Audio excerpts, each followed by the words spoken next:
नमस्कार मैत्रिणींनो, स्वागत आहे तुमचं तर शुभांगी लाईफस्टाईल या यूट्यूब चॅनलमध्ये। आता आषाढी एकादशी जवळ आलेली आहे आणि आता उपवास म्हणजे तो तसा स्पेशल आपला असतो। वर्षातले जे महाशिवरात्री एकादशी जे असतात ते स्पेशल उपवास असतो।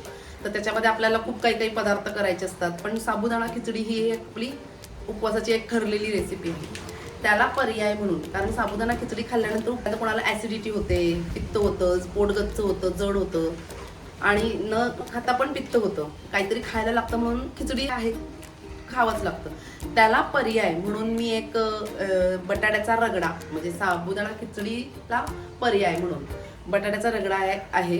तो आम्ही लहानपणी खायचो, आम्ही त्याच्यासाठी उपवास करायचो, कारण इतकी छान आहे ती रेसिपी।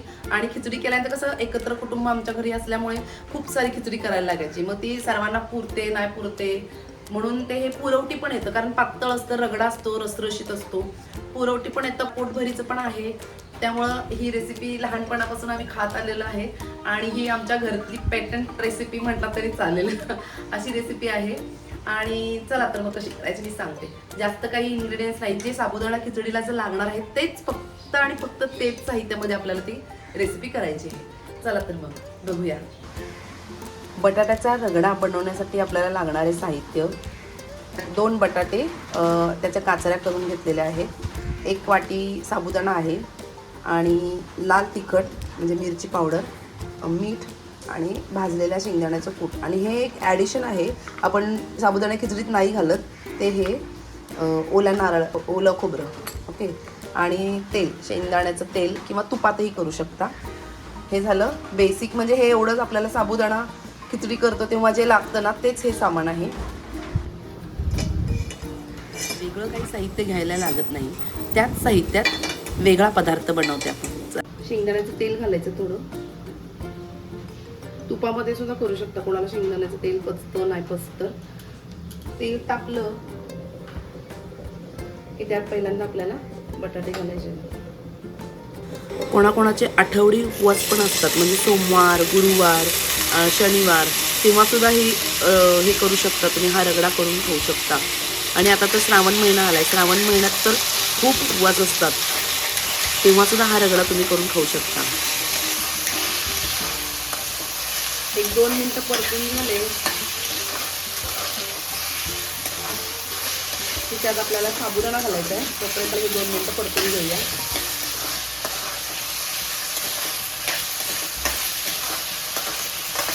परतून झालं यात थोडा साबुदाणा घालायचा,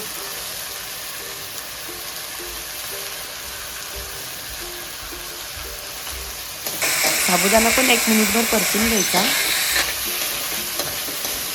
त्याच्यात लाल तिखट घालायचं 1 चमचा म्हणजे मिरची पावडर, आणि मीठ घालायचं चवीनुसार, आणि व्यवस्थित हलवून त्यात गरम पाणी घालायचं आहे।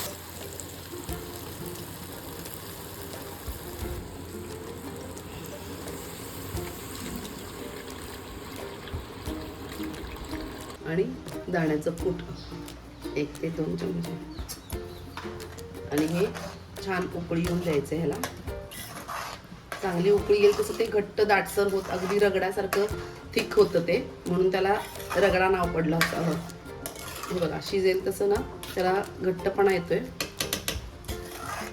ते थोडं 5-1 मिनिट आपल्याला बटाटा शिजेपर्यंत झाकण ठेवून शिजायला ठेवूया। 5 मिनिटासाठी हे आपण शिजायला ठेवलेलं आहे, आपला बटाटा शिजेपर्यंत शिजवायचं आहे। जास्त आपल्याला ह्याला रेसिपीला काही वेळ नाही लागत आहे, अगदी 5 ते 10 मिनिटात होणारी आहे ही रेसिपी, आणि जास्त वेगळे एफर्ट्स टाकायचे नाही आहेत, काही वेगळं करायचं नाही आहे। बघूया बटाटे शिजलेत का।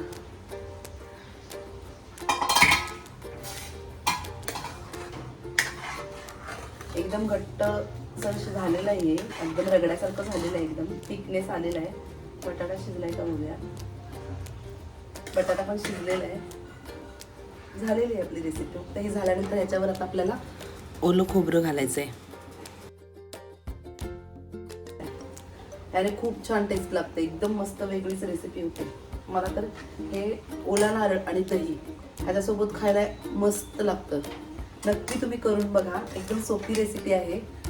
आवडल्यानंतर तुम्ही लाईक करा माझ्या व्हिडिओला, तर माझ्या चॅनलला नक्की सबस्क्राईब करा। मस्त झालेला आहे रगडा आपला. सर्विंग बाउलमध्ये काढूया.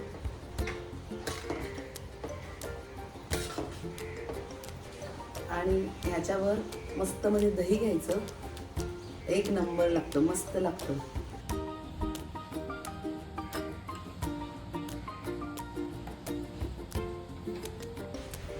कशी वाटली ही उपवासाची रेसिपी बटाट्याचा रगडा? मला कमेंट करून सांगा. Okay friends, thank you and bye.